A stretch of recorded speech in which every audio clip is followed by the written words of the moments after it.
Hello welcome back. કેમ છો બધા? આવી ગયા છો? હા ક્વેશ્ચન 5C આવી ગયા છીએ. ધીમે ધીમે કરતા કરતા કેટલું આખું પેપર સોલ્વ કરી નાખ્યું. તમારા બધાનો સપોર્ટ છે, બાકી તો આપણે બધું ક્યાં કરવાના? જિંદગી છે, ચાલ્યા કરે. આપણે અનએકેડમી પર free of cost live lecture પણ લઈ રહ્યા છીએ. લેક્ચરની લિંક નીચે ડિસ્ક્રિપ્શન બોક્સમાં અવેલેબલ છે. કાલે મારું લેક્ચર છે, આવી જજો, મજા આવશે. હા ચલો, શું કીધું છે? ડિટરમાઇન બોસ, ડિટરમાઇન કરો. શું ડિટરમાઇન કરો? All positive value for x for which thus all positive values of x, યાદ રાખજો, positive value of x for which this series is converges. ભાઈ x ની કઈ વેલ્યુ માટે કન્વર્જન્ટ થશે? આ સિક્વન્શિયલ સિરીઝનું એક્ઝામ્પલ. ઘણા બધા લોકોને તકલીફ પડે છે કે સાહેબ કયો ટેસ્ટ યુઝ કરો, તકલીફ પડી જાય છે. પણ એક વખત શું મગજમાં ઘુસાડી દેવાની, જ્યારે એક્સ વાળું આવે ને તો 99.9% એક્સ વાળુમાં DRT, DR lumbar ratio test છે એ જ થાય. બરાબર? આ તમારો આન્સર. એનો રેશિયો શું કહે છે બેટા? રેશિયો આવું કહે છે, limit n tends to infinity un upon un plus 1 is equal to, જો આન્સર l આવે, જો l greater than 1 હોય તો કન્વર્જન્ટ આવે, l less than 1 હોય તો ડાયવર્જન્ટ આવે. જો un upon un plus 1 કર્યું હોય તો, જો ધ્યાન રાખજો, ઘણી બધા કોલેજોમાં આવું બધું કરાવે છે, limit n tends to infinity, ઉપર un plus 1 રાખે, નીચે un રાખે ને ઇઝ ઇક્વલ ટુ l હોય તો પછી l greater than 1 માં ડાયવર્જન્ટ થઈ જશે બેટા, ઊંધું થઈ જશે, અને l less than 1 માં કન્વર્જન્ટ થઈ જશે. આ યાદ રાખજો, ગમે તે કરી શકો છો. હું આનથી કરીશ. ઓકે, તો આ તમારું જે ઇક્વેશન છે, પહેલા ઇક્વેશન તને બનાવતા આવડવું જોઈએ કે ઇક્વેશન શું કહે છે. જો ઇક્વેશન બનાવતા નહીં આવડે તો dawpani.com થઈ જશે. જો શું કહે છે boss? 1/1 × 2 × 3 plus x/4 × 5 × 6 plus x² 7 × 8 9. તો આને મારે un બનાવવો બેટા, તો un નું આ રીતે બનાવી શકું. un બરાબર x raised to n minus 1 upon n into n plus 1 into n plus 2. આ મારું un થઈ ગયું. જો n બરાબર 1 મૂકો તો 1 - 1 0, x ની 0 પાવર એટલે 1. જો 1 છે, અપોન 1 2 3 થશે. x બરાબર 2 મૂકો તો x = 2 - 1, x ની પાવર 1 થાય છે 1. x બરાબર 2 અહીંયા મૂકો, 2 3 4 સોરી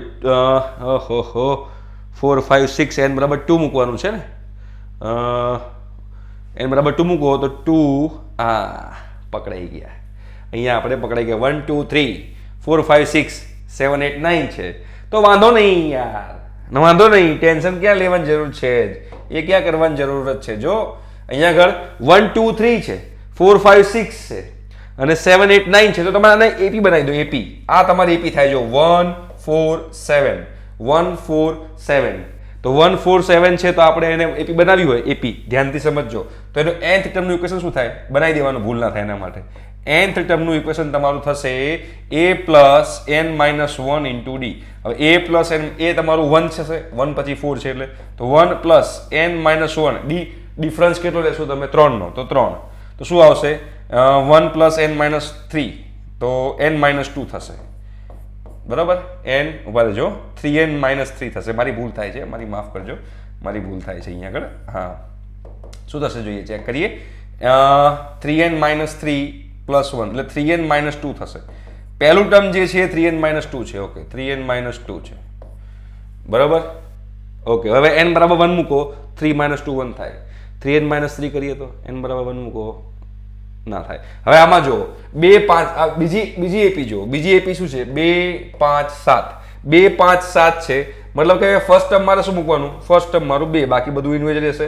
તો 2 5 7, ડિફરન્સ તો 3 નો જ છે, તો 3n minus 1 થશે, 3n minus 1 થશે, 3n minus 1 થશે અને 3n થશે. આ તમારું ઇક્વેશન બનશે. જો this is your equation. x raised to n minus 1, 3n minus 2, 3n minus 1, 3n. હવે જો ચેક કરો, તમને મળી જશે. જો તમે ના ચેક થાય તો આવી રીતે એપી થી બનાવી દેવાનું. જો મેં તમારી સામે એપી થી કરીને કર્યું ને, હું ફસાઈ ગયો, કઈ હઈ ભૂલ થઈ ગઈ, દાવ થઈ ગયો, દાવ નથી થયો, પણ ક્યારેક આવું થઈ જાય. ઓકે, તો un જે છે એ આપણે અહીંયા આગળ કર્યું, 3n minus 2, 3n minus 1 અને 3n. આ un થઈ ગયું. હવે આ તમારું un થઈ જાય બેટા, તો હવે તમારે શોધવાનું છે un plus 1. નાઉ ફાઇન્ડ un plus 1. હવે આપણે un plus 1 ફાઇન્ડ કરવાનો પ્રયત્ન કરી. ચલો, un plus 1, un plus 1 શોધો તો x raised to n plus 1 શું થાય? તો x raised to n plus 1 minus 1 એટલે x raised to n જ બચશે, x raised to n જ બચશે, અપોન અહીંયા n plus 1 મૂકો તો 3n plus 3, 3n plus 3 minus 2. જો શું અહીંયા n plus 1 મૂકો, n plus 1, તો શું થશે? 3n plus 3 minus 2, તો 3n plus 1 થઈ જશે. અહીંયા આગળ 3n plus 1, અહીંયા n plus 1 મૂકો, અહીંયા n plus 1 મૂકો તો 3n plus 3, તો 3n plus 2 થઈ જશે. અહીંયા આગળ 3n + 2 થઈ જશે અને અહીંયા આગળ થઈ જશે તમારું શું થશે 3n + 3 3n + 3 આવું થશે n + 1 મૂક્યું એટલે રાઈટ. હવે આ મૂક્યું પછી તમારે કરવાનું શું છે? હવે તમારે પોપટ થઈ ગયો. હવે તમારે આ કરવાનું શું છે?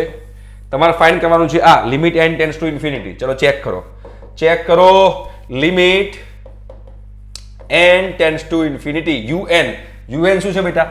x⁻n - 1 ચેક કરવાનું આપણે x⁻n - 1 hall upon 3n - 2 3n - 1 ને 3n 3n - 2 3n - 1 અને 3n આવું છે બરાબર. હવે un + 1 છે તો un + 1 છે તો un + 1 તમારું શું થશે? તો અહીંયા x⁻n જે છે નીચે આવશે તો આપણે x⁻n નીચે મૂકી દઈએ બેટા. x⁻n નીચે મૂકી દઈએ, બિલકુલ સાચી વાત છે. અને x⁻n નીચે મૂકી દઈએ અને એની નીચે તમે જોશો એની નીચે આ છે પણ છેદનું છેદ અંશમાં જ હશે એટલે શું લખાશે? 3n + 1 3n + 2 3n + 3 શું લખાશે? 3n + 1 3n + 2 અને 3n + 3 થઈ ગયું. હવે જુઓ તમને ખબર પડે તો કદાચ અહીંયા x⁻n જે છે n કેન્સલ થઈ જશે. અહીંથી n કોમન નીકળશે, અહીંથી n કોમન નીકળશે, અહીંથી n કોમન નીકળશે, બધાથી n કોમન કાઢો શું થાય ચેક કરો. લિમિટ ધ્યાન રાખજો n ટેન્ડ્સ ટુ ઇન્ફિનિટી. ઉપર 3 માંથી n કોમન નીકાળો તો n³ થઈ જાય. આ x⁻1 બચશે. યસ x⁻n - 1 હતું પણ x⁻n કાઢી નાખ્યું તો x⁻1 બચ્યું. અહીંયાથી n કોમન કરો તો 3 + 1/n બચશે +3 + 2/n બચશે +3 + 3/n બચશે. નીચેથી પણ n કોમન લઈ લો. આ n અને આ n તો એ n³ થઈ જાય. તો અહીંયા શું બચે? 3 - 2/n 3 - 1/n અને 3 થાય. ચલો આ n³ કેન્સલ. હવે x જ્યાં દેખાય જ્યાં n દેખાય ત્યાં ઇન્ફિનિટી મૂકો યાર. જ્યાં x દેખાય n દેખાય ત્યાં ઇન્ફિનિટી મૂકો તો x⁻1 x⁻1 થાય. આ 0 થઈ જાય, આ 0 થઈ જાય, આ 0 થઈ જાય એટલે કે 27 થાય. અહીંયા આગળ આ 0 થઈ જાય, આ 0 થઈ જાય એટલે 3 3 3 એ પણ 27 થઈ જાય. 27 ઘર ભેગા થઈ ગયા એટલે 1/x આન્સર આવ્યો. મતલબ કે limit n tends to infinity un + 1 જે છે એનો આન્સર 1/x આવ્યો. તો હવે આપણે આ કર્યું હતું ને તો જો 1/x > 1 હોય તો કન્વર્જન્ટ સમજો. 1/x > 1 હોય તો કન્વર્જન્ટ બરાબર છે. પછી 1/x << 1 હોય જો 1/x << 1 હોય તો ડાયવર્જન્ટ. 1/x > 1 હોય તો કન્વર્જન્ટ. 1/x << 1 હોય તો ડાયવર્જન્ટ અને 1/x = 0 હોય 1/x = 1 હોય તો ટેસ્ટ મારો ફેલ થાય છે. એટલે x ની કઈ વેલ્યુ માટે કન્વર્જન્ટ છે મારે શોધવાનું છે. ધ્યાનથી સમજજો શું કીધું છે તમે રકમ શું કહે છે? For which value of x convergent છે. તો ભાઈ મને ખબર પડી ગઈ કે x ની વેલ્યુ એક આના માટે કન્વર્જન્ટ છે, આના માટે ડાયવર્જન્ટ છે, પણ 1 માટે શું છે આપણને ખબર નથી હજુ. 1 માટે બી ચેક તો કરવું જ પડશે. એ 1 માટે ચેક કરવા માટે આપણે કમ્પેરિઝન ટેસ્ટ કરશું અથવા તો તમારે રાબેસ ટેસ્ટ પણ કરી શકો છો. પણ અહીંયા આગળ તમે જોશો તો અહીંયા લગભગ n નું બને છે ક્વોડ્રેટિક ઇક્વેશન. તમે x = 1 મૂકશો ને બેટા, x = 1 મૂકશો ને, x = 1 એટલે આખું તમારું n ના ફોર્મમાં ઇક્વેશન બને છે. આમાં 3n 3 ફેક્ટોરિયલ 2n એવું કશું નથી આવતું. જ્યારે ફેક્ટોરિયલના ફોર્મમાં આવતું હોય, લોગના ફોર્મમાં આવતું હોય કે 2n ના ફોર્મમાં આવતું હોય, આવા કોઈ વિચિત્ર બનતા હોય ને ત્યારે રાબેસ ટેસ્ટ ટ્રાય કરવાનો. આ તો સિમ્પલ તમારે n નું શું બને છે? સિમ્પલ n વાળા ઇક્વેશન છે. તમે આને ઓપન કરો તો આ n નું ક્યુબિક ઇક્વેશન બનશે. એટલે તમે એને સિમ્પલ કમ્પેરિઝન ટેસ્ટથી ચેક કરી શકો. બરોબર? આ તમને એક હિન્ટ આપી છે, તમે કરી શકો છો. 1/x = 1 માટે ફેલ છે તો આપણે x = 1 માટે ચેક કરીએ ફેલ છે કે શું છે. x = 1 માટે કન્વર્જન્ટ છે કે ડાયવર્જન્ટ છે આપણે ચેક કરી લઈએ. જો 1/x માટે 1/x << 1 હોય તો ડાયવર્જન્ટ. એનો મતલબ શું થયો? x ને આ બાજુ ગુણી કરાય કાં તો વ્યસ્ત કરી નાખો તો શું થાય? x 1/x << 1 તો x > 1 હોય તો ડાયવર્જન્ટ છે. જો એનો મતલબ એમ થયો x > 1 માટે ડાયવર્જન્ટ છે. અહીંયા પણ ચેક કરો 1/x > 1 મતલબ કે x << 1 હોય ત્યારે કન્વર્જન્ટ છે. x ની વેલ્યુ << 1 હોય ત્યારે કન્વર્જન્ટ છે, x ની વેલ્યુ << 1 હોય ત્યારે ડાયવર્જન્ટ છે. પણ x = 1 આગળ શું છે? તો લેટ્સ ટ્રાય કમ્પેરિઝન ટેસ્ટ. આપણે સીટી કરશું, સીટી બજા કે કમ્પેરિઝન ટેસ્ટ કરશું આપણે. યસ, તો કમ્પેરિઝન ટેસ્ટ કરશું આપણે, મતલબ કે જે યુએન છે એ યુએનમાં આપણે x બરાબર 1 મૂકીએ તો શું થાય 3n - 2 3n - 1 ને 3n. તો મારો યુએન શું થશે? યુએન થશે 1/3n - 2 3n - 1 અને 3n થઈ ગયું. આ મારો યુએન થયો. This is my UN. હવે મારે કમ્પેરિઝન ટેસ્ટ માટે એક પી સિરીઝ બનાવવી પડે. એ પી સિરીઝને આપણે વીએન કહીએ. પી સિરીઝ જે છે એને વીએન કહીએ. તો વીએન માટે શું કરશું? ઉપરથી આમાંથી અહીંથી n નો મેક્સિમમ પાવર કેટલો છે? અહીંથી n નો મેક્સિમમ પાવર 0 છે. ઓકે, 1 છે ને, એટલે n નો મેક્સિમમ પાવર 0 છે. નીચે n નો મેક્સિમમ પાવર કેટલો છે? 3 મલ્ટીપ્લિકેશનમાં છે. n 3 મલ્ટીપ્લિકેશનમાં છે. 3 જ્યારે હું બ્રેકેટ ઓપન કરું તો હાઈએસ્ટ પાવર કેટલો બને? n3. તો નીચે n3 છે. તો n/0 1 થાય, નીચે n3 થાય. તો આ મારો vn થઈ ગયો. તમે આ 0 ટેસ્ટથી પણ કરી શકો. પણ 0 ટેસ્ટ મેં કેમ ના કરાયું? બીકોઝ કમ્પેરિઝન ટેસ્ટ વાળા એક્ઝામ્પલ બી ઘણા બધા આવે છે. તમને પ્રેક્ટિસ થઈ જાય. તમે 0 ટેસ્ટથી બી કરી શકો કે boss limit n tends to infinity. જો un નો આન્સર 0 આવે તો કન્વર્જન્ટ, 0 ના આવે તો ડાયવર્જન્ટ. બરાબર, 0 આવે તો કન્વર્જન્ટ, un 0 ના આવે તો ડાયવર્જન્ટ. સીધું તમને ખબર પડી જશે. બટ હું એ કમ્પેરિઝન ટેસ્ટ કરી રહ્યો છું બીકોઝ કમ્પેરિઝન ટેસ્ટ જે છે એ તમને વધારે હેલ્પફુલ થશે, કેમ કે એના પ્રેક્ટિસ તમને થશે એના માટે.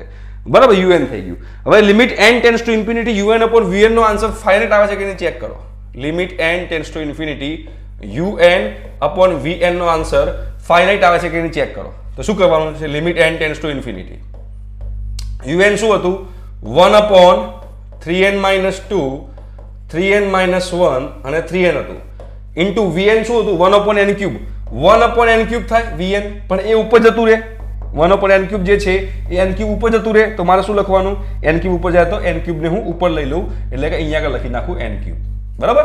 હવે નીચેથી બધામાંથી n કોમન કાઢી નાખો. ચલો, limit n tends to infinity, બધામાંથી n કોમન કાઢો તો ઉપર n3, નીચે બી n3. અહીંયા શું આવશે? 3 - 2/n 3 - 1/n અને 3. આવું બચે. n3 કેન્સલ થઈ જાય. જ્યાં જ્યાં n દેખાય ત્યાં ઇન્ફાઇનાઇટ મૂકો તો આ 0 થઈ જાય, આ 0 થઈ જાય, આ 0 ના થાય, ખાલી આ બે 0 થાય. તો 3 3 3 27 1/27. એટલે કે બેટા આન્સર ફાઇનાઇટ આવ્યો. આન્સર ફાઇનાઇટ આવ્યો તો હવે p સિરીઝ નો પાવર જુઓ. p શું છે? p ઇઝ ગ્રેટર ધેન 1 છે. p જ્યારે ગ્રેટર ધેન 1 હોય ત્યારે કન્વર્જન્ટ હોય. મતલબ કે vn કન્વર્જન્ટ છે. કમ્પેરિઝન ટેસ્ટ પ્રમાણે જોવા જઈએ તો vn કન્વર્જન્ટ છે. vn કન્વર્જન્ટ છે તો un પણ કન્વર્જન્ટ છે. મતલબ un કન્વર્જન્ટ છે, પણ un આ બન્યું ક્યારે? un આ બન્યું ક્યારે? જ્યારે x ની વેલ્યુ 1 રાખી હતી ત્યારે. મતલબ કે x બરાબર 1 હોય ત્યારે પણ કન્વર્જન્ટ છે. તો હું એવું કહી શકું x ની વેલ્યુ 1 હોય ત્યારે કન્વર્જન્ટ છે, 1 અને 1 થી ઓછી હોય ત્યારે બી કન્વર્જન્ટ છે. તો હું એવું લખી શકું કે when x is less than equal to 1 the series is convergent.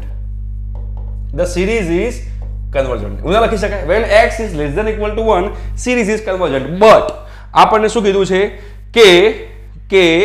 કે determine all the positive values. મારે ખાલી પોઝિટિવ વેલ્યુઝ લેવાની છે. તો આમાંથી x ની કેટલી પોઝિટિવ વેલ્યુઝ આવશે? તમને ખબર પડે તો કહું કે x ની પોઝિટિવ વેલ્યુ 0 to 1 ની વચ્ચે. આ મારે ઇન્ટરવલ લેવો પડે. 0 ના લેવાય, બીકોઝ 0 કેમ ના લેવાય? 0 is not positive, not negative. તો 0 ના લેવાય. x ની ઓલ પોઝિટિવ વેલ્યુ માટે કીધું છે.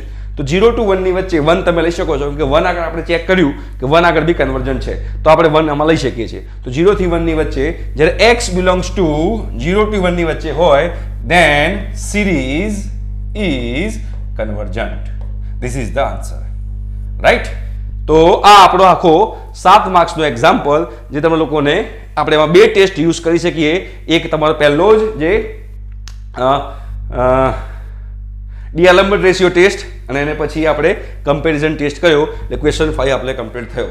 ઓકે, તો નેક્સ્ટ લેક્ચરથી આપણે ક્વેશ્ચન 5 માં ઓરમાં જે છે એ જોઈશું. એના માટે તમારે આવવું પડશે નેક્સ્ટ લેક્ચરમાં. ત્યાં સુધી બાય.